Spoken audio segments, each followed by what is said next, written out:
Hello, I'm Peggy Northrup, Chief Content Officer of Radivision and host of Chiconomics.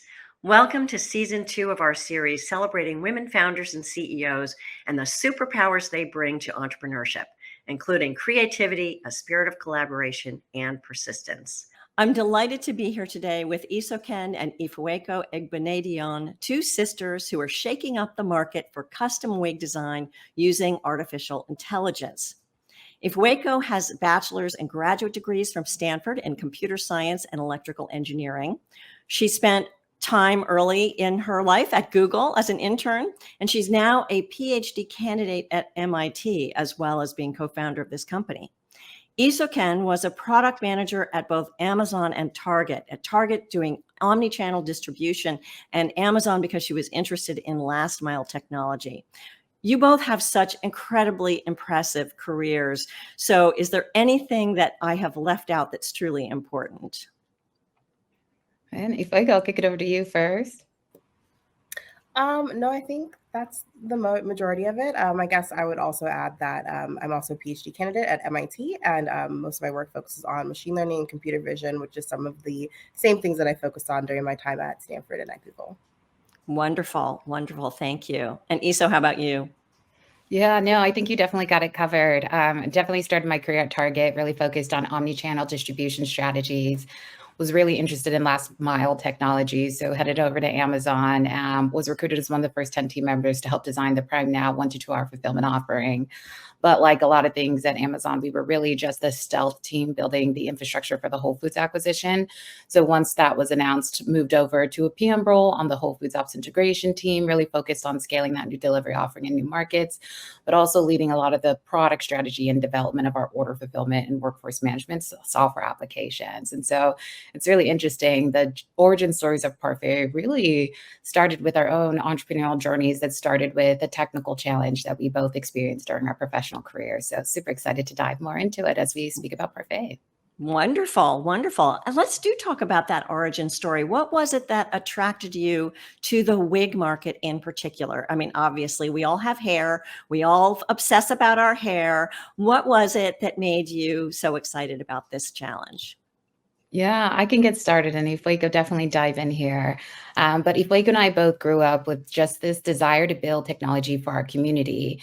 I think growing up, we saw the disparities in professional and life outcomes of our peers who did not have the same access to the education information that we did. And so as we continued to advance in our roles and gain more experience, we really continued to see these inequities in technology outcomes for people who looked like us. And one of the largest playing grounds for that inequity actually lived in the beauty industry. And so the origins of Parfait really started with a problem that's experienced by many women of color, and that's just managing and caring for our textured hair. And so for me personally, the journey started at 10 years old when I had a really dangerous encounter with a chemical relaxer that made all of my natural hair fall out. And so over the last 20 years, there's just been very little investment in the technology to optimize the supply chain or to improve the product experience for stylists or suppliers to really serve consumers. And so we decided to solve this challenge experienced by both the consumers and the suppliers by building the technology required to provide customizable wigs and hair extensions directly to consumer, by building the manufacturing robotics and systems to really scale production of these products efficiently, and then building a brand that consumers can really trust across the entire product life cycle. Excellent. And you have hit some really important milestones. I think you said it was 18 months. You were at 7-figure income already? Yeah. So we launched to the public in April of 2022 now, right, Ifueko? And since then, we grew 4x year over year from 2022 to 2023, hitting 7-figure revenues. And we're super excited to finally get to a place where we've really proven product market fit, that customization direct to consumer has been fundamentally missing in the industry. Fantastic. Now, you started this company, of course, right in the smack in the middle of the pandemic. What was that? How did that come about? I mean, that was such a difficult time for everyone. Yeah, it was interesting when ESO came to with the idea. It was actually in November of 2019, so right before we really even knew that the pandemic was happening. And ESO really just came to me with the idea of trying to solve the problem of going to the salon and getting your hair done, making that an easier experience. Iso mentioned that it's a very fragmented and friction-filled experience. It takes maybe 8 hours to get your hair done if you're doing a full customization, from the customization and construction of your wig. And so Iso called me and said, hey, you do computer vision. How can we make this process a little bit easier, And so we started experimenting from there. And I think that having the COVID era was an unexpected blessing, because it really brought it to the forefront that, yes, this remote customization option is something that is necessary, because at that point in time, we weren't allowed to go to the salon anymore. That's People right. were really struggling with figuring out, how do I do my hair myself? So from an experimentation standpoint, it was really the perfect time to put out the product. And I honestly wish that we were able to launch sooner, because I think that it would have solved a lot of problems in that 2020, 2021 time before we had fully launched. That's right. That's right. So interesting. Well, the other thing that I think is fascinating about what you're doing is you're not just solving the problem of creating better wigs and a more trustworthy, transparent platform that offers more customization. You've talked about this also as a way of attacking AI bias against people of color. So how does that work? Explain that more to us. Yeah, I can talk about that a little bit. AI bias really comes down to the statistics of your data sets. From a fundamental level, if you don't have a data set that's representative of your entire population, of the entire demographic who's going to be using your data set, you're going to have some bias in there. There's other reasons for bias, right? For the way that you curate the data set, the way the data set is labeled, lighting conditions, hardware conditions, the collection of the data set. There are many things that can lead to the quality of a certain demographic of data being less than the quality of another demographic of data. And so for our problem, it involves a lot of facial and head understanding for people's, features, right? And so if you think about data sets that are typically available for facial recognition, whether it be for research or available to purchase, these data sets sometimes lack people of color. A lot of these data sets are curated from celebrities or from online imagery. And you can imagine that that would reflect the demographic of what the internet and what pictures are available on the internet, right?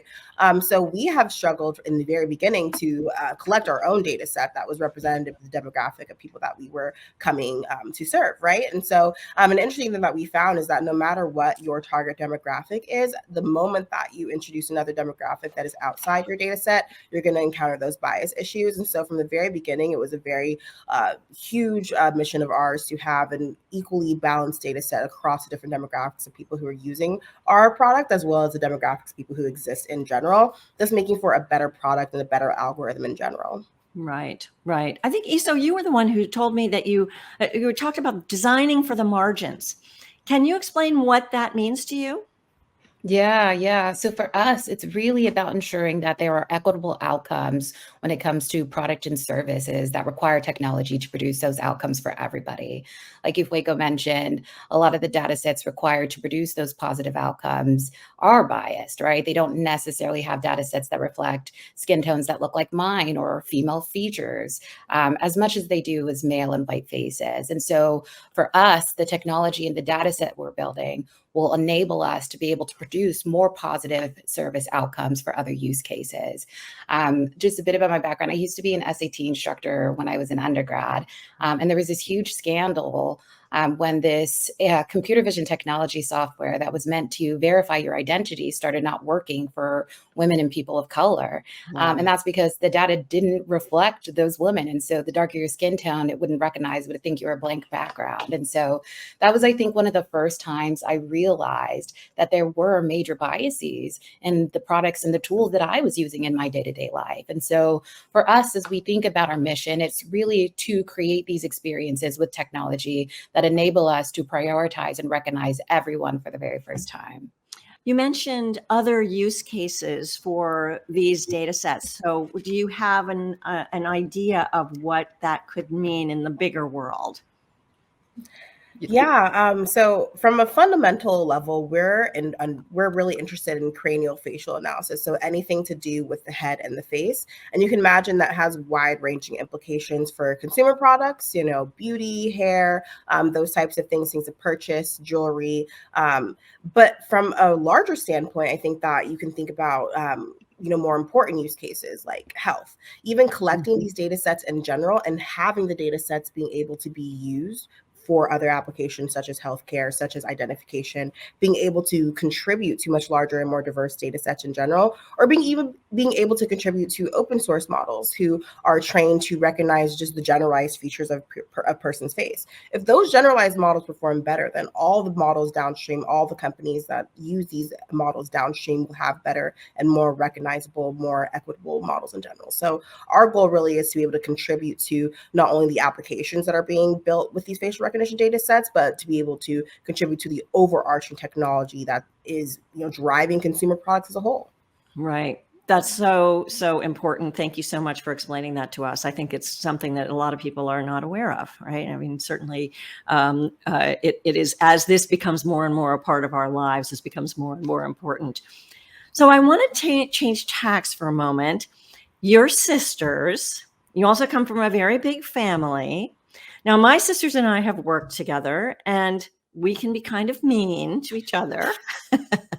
So I want to ask you, what is it like to work in a business with your sister? I mean, being an entrepreneur is hard enough without having sisterly fights, but maybe you don't have sisterly fights. So tell us what that's like. It's interesting because we do come from a really large family. We are one of 9 siblings.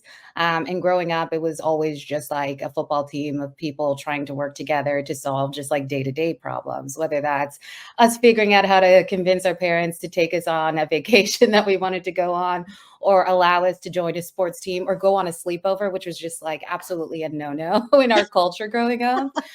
We would always work together to try to figure out a solution or a path forward that would work for everybody. And so I think just having that experience as sisters growing up really helped to enable us to really figure out the right tools and strategies for us to work together. And just growing up with that foundational level of trust and love and understanding, it just helps us solve problems that come up.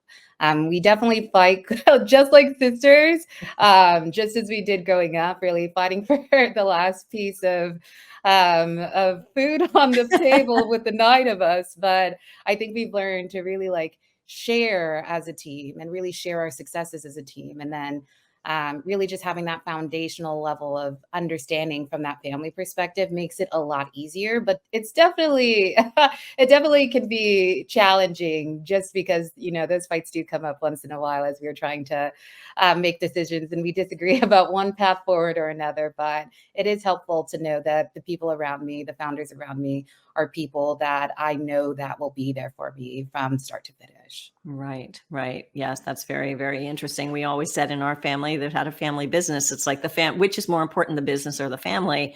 And at a certain point, there are days when you have to decide which one is more important. That's wonderful. Thank you so much.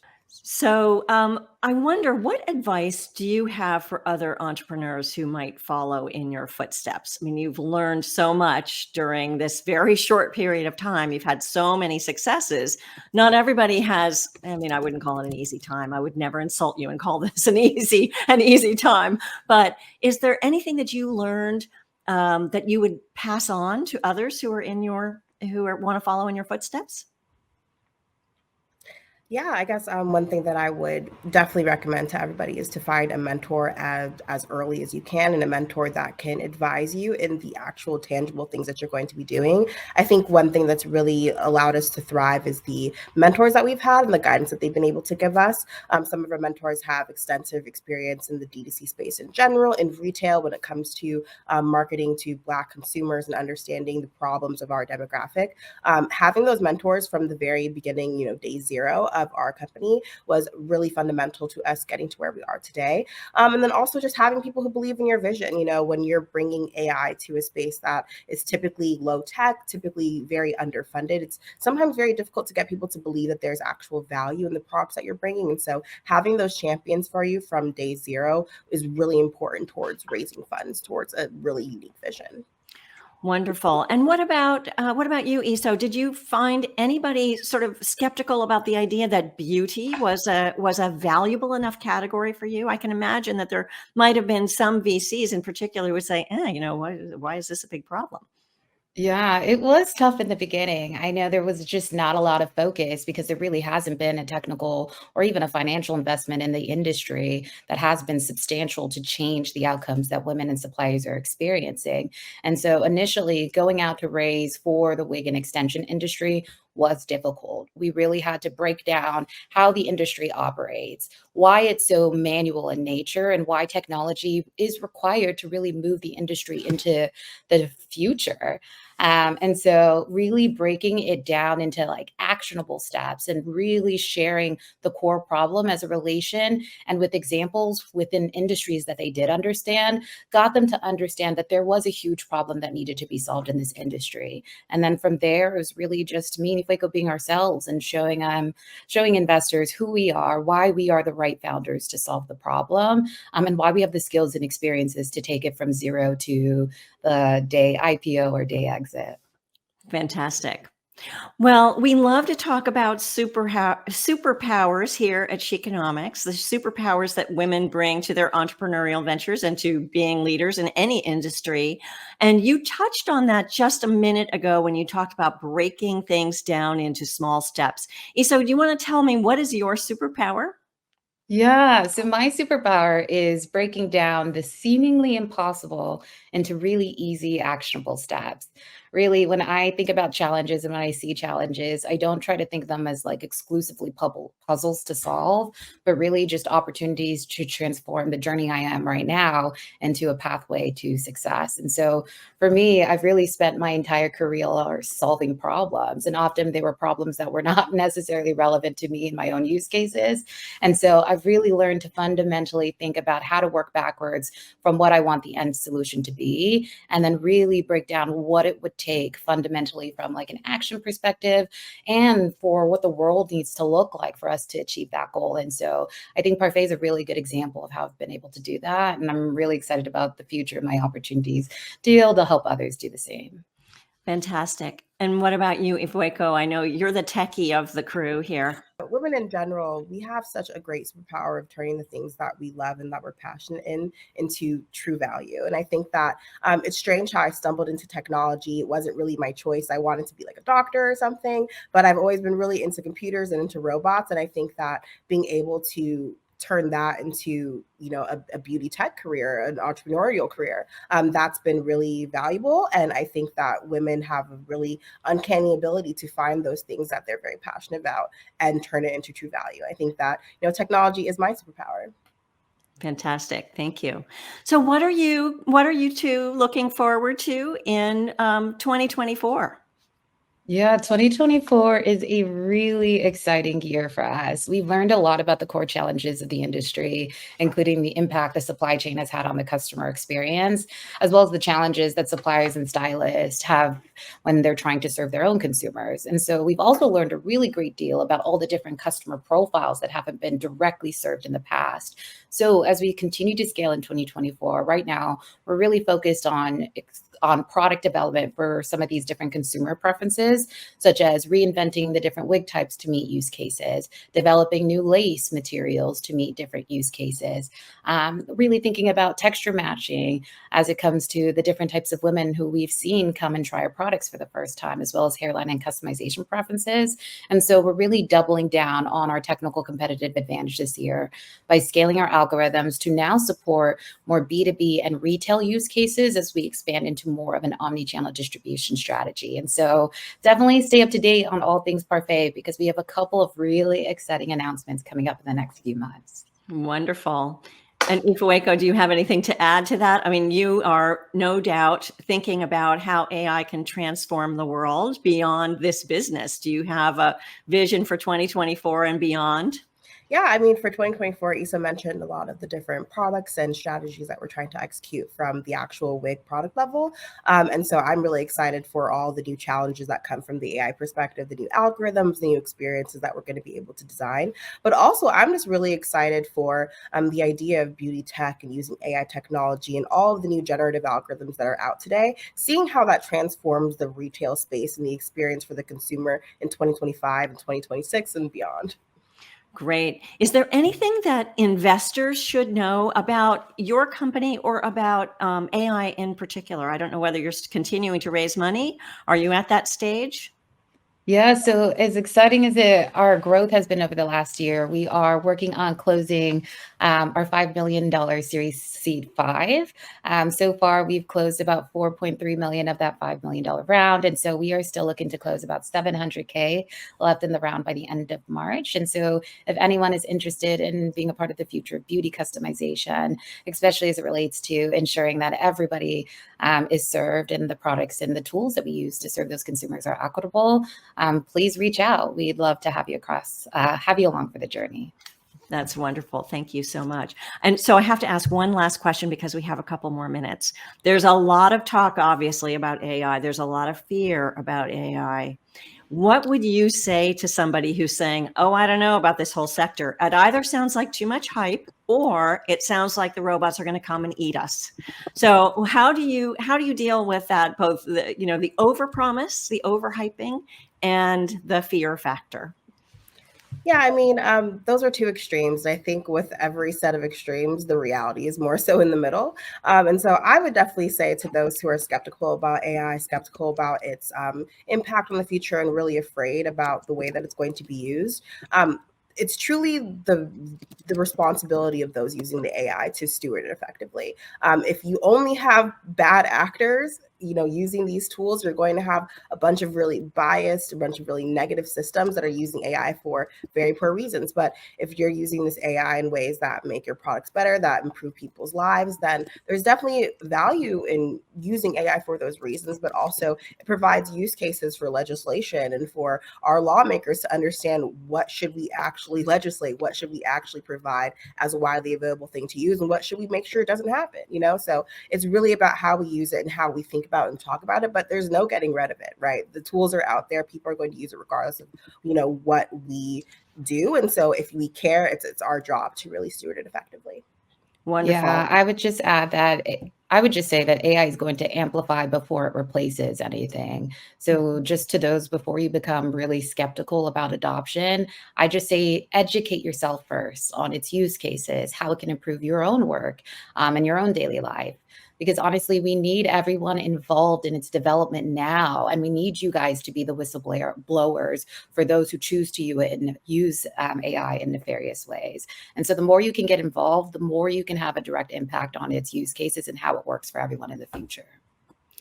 That's fantastic and such a wonderful place to end. I am very comfortable with having you guys be in charge of the whole kit and caboodle. So, so thank you so much for joining me today and sharing your insight and your wisdom. And the best of luck to you in 2024 and with your fundraise and with everything else you are up to. Thank you so much. Thank you, Peggy. It was so great chatting with you. Thanks for having us. Thank you.